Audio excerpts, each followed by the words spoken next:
Most shonen anime have a simple rule: train harder, get stronger, win. But Jujutsu Kaisen said no. In JJK, being the strongest doesn't save you. Being the smartest does. And that one difference changed everything. Today, we're breaking down exactly why JJK's power system hits different from every other shonen out there. We're talking cursed energy, innate techniques, domain expansions. And by the end of this video, you'll understand why a single battle in JJK has more layers than most anime have in an entire arc. Stay till the end, because the domain expansion breakdown alone is going to change how you watch the show. Let's be honest about something. Most shonen power systems are broken. Naruto? By the end, Naruto and Sasuke could literally destroy the moon. The rules? Gone. Dragon Ball? Every villain is just stronger than the last one. No logic, no ceiling, just screaming and glowing. Bleach had Bankai. Cool concept. But half the time characters just pull new powers out of nowhere when the plot needed them to. This is called power creep, and it kills tension. Because if the hero can always get stronger, there's no real danger. And if there's no real danger, you stop caring. Here's what makes it worse.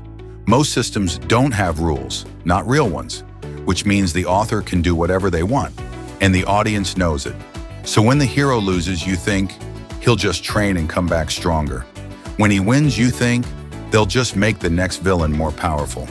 The cycle never ends. JJK looked at all of this and built something completely different. Here's the foundation of everything in Jujutsu Kaisen.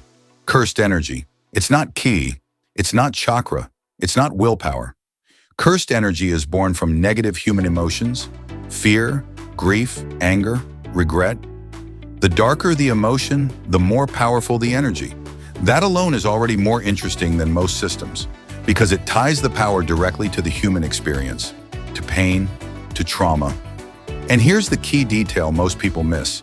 Every person has a fixed amount of cursed energy. You can train to use it more efficiently, but you can't just keep pulling from an unlimited well. That means stamina matters, strategy matters.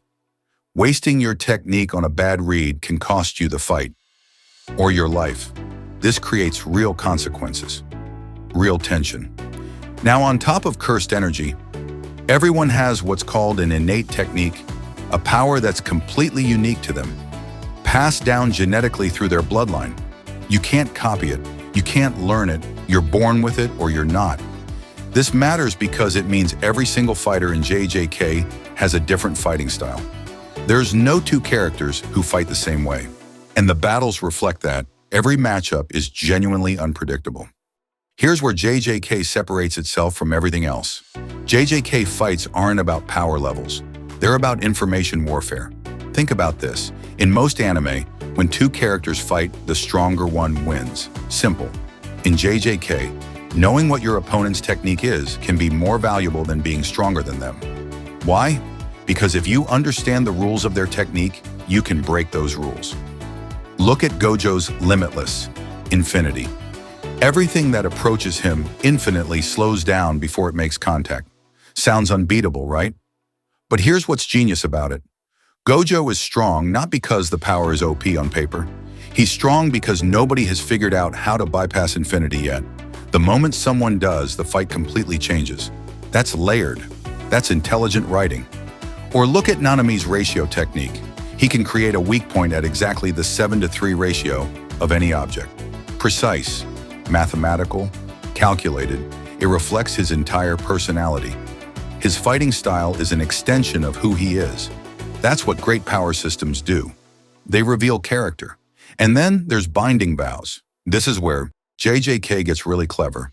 A sorcerer can voluntarily weaken their technique, making it public, revealing how it works, in exchange for a massive power boost. The more you give up, the more you gain. So you can literally bet against yourself to get stronger. Imagine the mind games. Your opponent now knows your technique, but it's more powerful. Do you think you can still win? Can they exploit the information fast enough? Every fight becomes a psychological chess match. Now let's talk about the thing everyone loses their mind over. Domain expansions. This is the pinnacle of Jujutsu Kaisen's power system, and understanding them properly will make every major fight hit 10 times harder. A domain expansion is essentially a sorcerer manifesting their soul as a reality. When you activate your domain, you summon a pocket dimension built entirely from your own psyche. Your fears, your obsessions, your nature. Inside your domain, your technique lands guaranteed. No dodging, no blocking, just pure, unavoidable contact. That's why domain clashes are so devastating. When two sorcerers expand their domains against each other, it's not just two powers colliding, it's two minds colliding. Two souls fighting for dominance. The stronger domain consumes the weaker one, and the losing sorcerer often doesn't survive it. Look at Sukuna's malevolent shrine. It's not even a closed space. He expands it into the open world. Everything in range gets cut. Buildings, people, reality itself. The technique is so overwhelmingly powerful that he doesn't even need to trap his opponent. That detail alone tells you everything you need to know about Sukuna. He's so confident, so ruthless. He doesn't box you in, he just destroys everything. Compare that to Gojo's unlimited void, a space where his opponent is flooded with infinite information simultaneously. They don't get hurt immediately, they just stop functioning, overwhelmed into paralysis by the infinity of existence. These aren't just cool attacks, they're statements. Let's bring this together. What makes JJK's power system so good isn't any single mechanic. It's how every piece connects. Cursed energy has a limit, so stamina matters. Innate techniques are unique, so every fight is fresh. Information is a weapon, so strategy beats raw power. Binding vows create risk and reward, so characters make real choices. Domain expansions are the ultimate expression of self, so the fights carry emotional weight. Every rule feeds into the next one. Nothing is random, nothing is there just to look cool. And that's the thing most people don't say out loud. JJK respects its audience. It trusts you to follow the logic. It doesn't hand you explanations. It shows you the system and lets you figure it out. And when you do, when you suddenly realize why a character made a specific move 3 episodes ago, that payoff is unreal. That's why the fandom is obsessed with JJK theory content. Because the system rewards thinking. Other anime have fans who watch. JJK has fans who study. JJK's power system isn't just the best in modern anime.